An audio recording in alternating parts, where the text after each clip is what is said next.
Bismillahirrahmanirrahim. Assalamualaikum warahmatullahi wabarakatuh. Oke, video yang ketujuh, semoga masih tetap bersabar.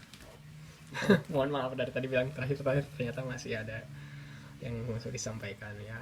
Semoga Allah menitipkan kita semua hidayah ya, dan memberikan pahala bagi orang yang berusaha keras untuk mencari ilmunya. Amin ya rabbal alamin. Oke, balik lagi ke yang video sebelumnya. Ada sebuah kecacatan dalam berpikirnya Bukus Mustafa mengenai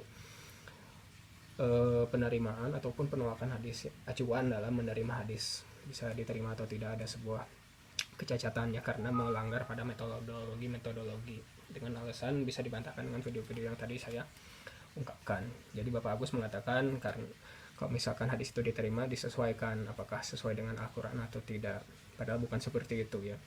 Bisa saja itu hadisnya yang bermasalah atau orang yang salah paham atau yang tidak paham. Oke, kalau misalkan seperti itu, banyak dalil-dalil Al-Quran yang seakan-akan kontradiktif. Ya, saya kasih contoh.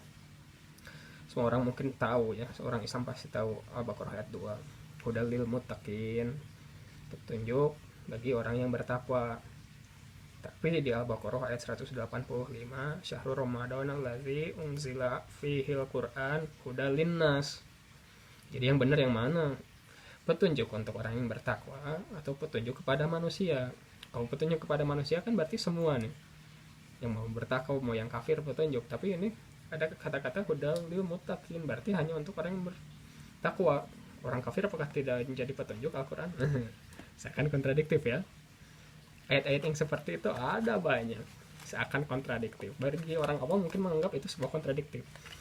Kalau yang menganggapnya untuk kontradiktif, apakah jika dengan metodologi Pak Agus mungkin Al-Quran sudah disisihkan ya?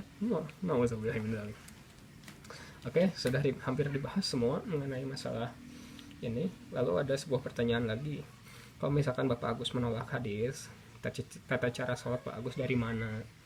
Sedangkan ayat Al-Quran tidak ada yang menerangkan tata cara sholat secara khusus, dari mulai takbiratul ihram sampai salam, tidak ada.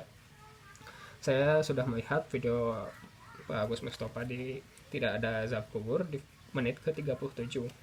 Beliau menjawab seperti ini mengenai pertanyaan tadi ya, tata cara sholat. Lah, tata cara sholat itu berbeda. Tata cara sholat itu adalah masalah ibadah ya, sedangkan azab kubur adalah masalah itikad alias masalah keyakinan. Jadi tidak bisa disamakan. Kalau misalkan masalah ibadah dalam ilmu usul fikih bisa dijelaskan kalau itu adalah masalah furu alias cabang, sedangkan itikad adalah masalah usul ya, alias masalah fondasi usul. Sedangkan masalah furu, masalah ibadah adalah masalah itikad. Jadi kalau misalkan ada perbedaan tidak jadi masalah, kata dia. Menit ke 37. Oke, jadi kalau misalkan masalah furu alias cabang boleh memakai hadis, sedangkan masalah keyakinan tidak boleh memakai hadis, harus dengan landasannya Al-Quran. Ini bisa dibantah. Satu, apakah mungkin hadis hanya berpatokan pada ibadah? Apakah hanya Rasulullah meninggalkan warisan hanya sebatas ibadah, sedangkan keyakinan tidak diwariskan? Satu, tidak mungkin. Berarti petunjuk ke hadis hanyalah masalah ibadah, sedangkan masalah itikad adalah tidak. Jelas tidak mungkin. Lalu yang kedua, kita lihat dari kitab Kidah Pohawiyah. Di sini dijelaskan masalah mengusap khuf, yaitu toharoh, tapi masuk ke dalam ranah akidah.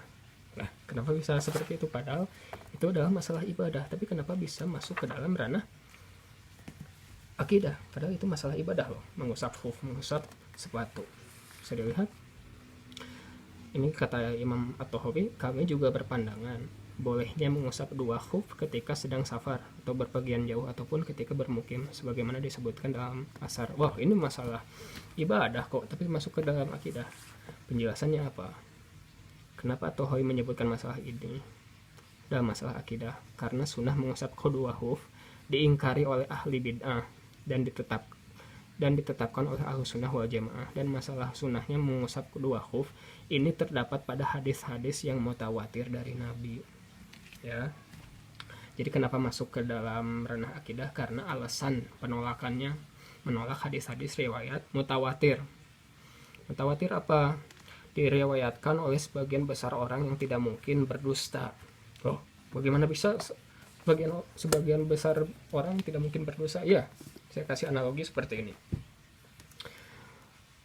Guru memberikan kabar kepada si A, besok ada ujian. Si A mengabarkan kepada yang lain, besok ujian. Nah, ini kan kabarnya hanya dari satu orang nih.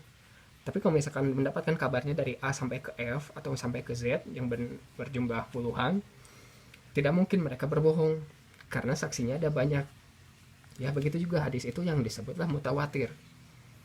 Oke, tidak mungkin ada kesempatan para sahabat untuk mengingkarinya atau berkata dusta mengenai itu. Mari kita lihat di kitab Ibnu Rajab kembali bahwa masalah azab kubur adalah hadis yang diriwayatkan secara mutawatir. Ya, mutawatir bisa dilihat di sini.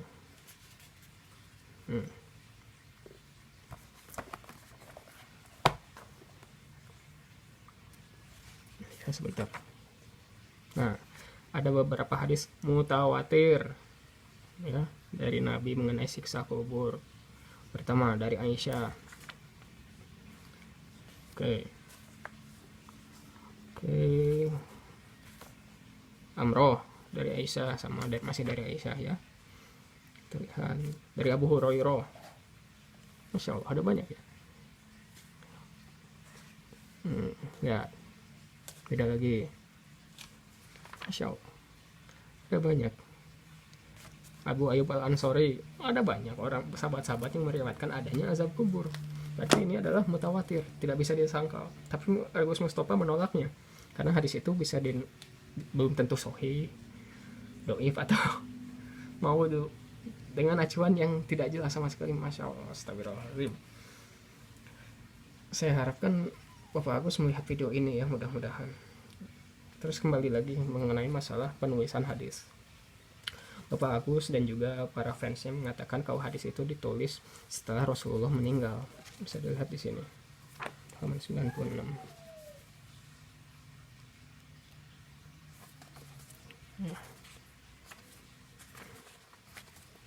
Jadi mereka berkata kalau misalkan hadis itu tidak bisa menjadi acuan karena ditulisnya setelah Rasulullah SAW meninggal.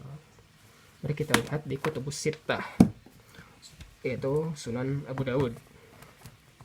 Ya, Masya Allah, banyak sekali ini.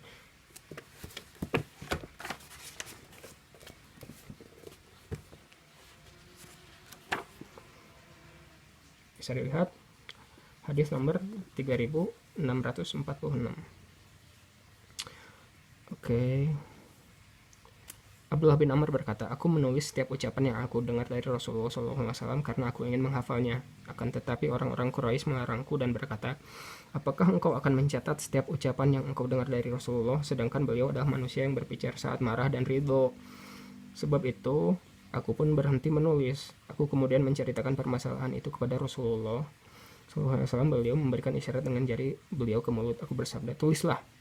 Lalu bersabda, tulislah, demi zat yang jiwaku berada dalam genggamannya, sungguh tidak ada ucapan yang keluar darinya lisan Nabi kecuali kebenaran. Oke, bisa dilihat perintah Rasulullah untuk menulis hadis. Oke, sih. Jadi perintah menulis hadis pun ada saat Rasulullah masih hidup. Sedangkan ada hadis riwayat Muslim yang mengatakan Rasulullah menyuruh menghapus hadis yang ditulis oleh sahabat. Memang benar, tapi ada periode-periodenya. Jangan sampai menggeneralisir bahwa hadis itu harus dihapus saat masa Rasulullah hidup. Salah, karena hadis yang tadi Abu Dawud menceritakannya. Jadi ada periodenya, periode menulis dan periode jangan menulis dan periode menulis. Oke, sudah dibantah lagi. Kurang lebih seperti itu ya. Semoga video ini bisa membantu. Balik lagi, saya membuat video ini bukan semata-mata karena benci Bapak Agus, bukan, tapi ini semata-mata karena dakwah. Balik lagi, Islam tidak datang untuk menolak ilmu pengetahuan, tidak sama sekali. Justru Islam tidak akan mungkin dengan ilmu pengetahuan yang sudah diuji secara empiris ya, yang sudah teruji. Saya katakan itu sudah teruji, bukan hanya masalah teori. Banyak orang yang beranggapan, oh ini pemikirannya jumud nih atau ya kaku. Tidak seperti itu. Bahkan Profesor Quraisy Shihab pun menolak, mengatakan tafsir Al-Quran berdasarkan sains dengan kata tafsir, karena yang namanya sains itu bersifat relatif. di kemudian hari, di beberapa tahun kemudian mungkin ada teori lain yang mematahkannya. Jika Al-Quran ditafsirkan dengan teori sains, bagaimana jika ada teori sains yang mematahkan itu semua? Maka akan runtuh juga Al-Qurannya. Seperti Agus Mustafa yang menafsirkan Ar-Rahman 33 sebagai wormhole. Bagaimana di kemudian hari jika ada teori yang mematahkan wormhole itu sendiri? Ya, jangan sampai seperti itu. Lalu bagaimana MUI melihat orang yang seperti mungkar hadis? Saya lihat seperti ini. MUI fatwa 27 Juni 1983 Masehi. Ya, bisa dilihat fatwanya. Bukan saya yang ngomong kalau misalkan saya berkata orang yang menolak hadis adalah sesat. Memutuskan aliran yang tidak mempercayai hadis Nabi Muhammad SAW sebagai sumber syariat adalah sesat, menyesatkan, dan berada di luar agama Islam. Kepada mereka yang secara sadar atau tidak mengikuti aliran tersebut agar segera bertobat. Baik lagi, Pak Agus, apakah sadar atau tidak sadar dengan pemikiran yang seperti ini? Jika tidak sadar, semoga kembali kepada jalan yang benar ya. Bukan saya yang mengatakan sesat, tapi MUI yang mengatakannya. Oke, semoga video ini bisa membantu. Wabillahi taufiq wal hidayah. Wassalamualaikum warahmatullahi wabarakatuh.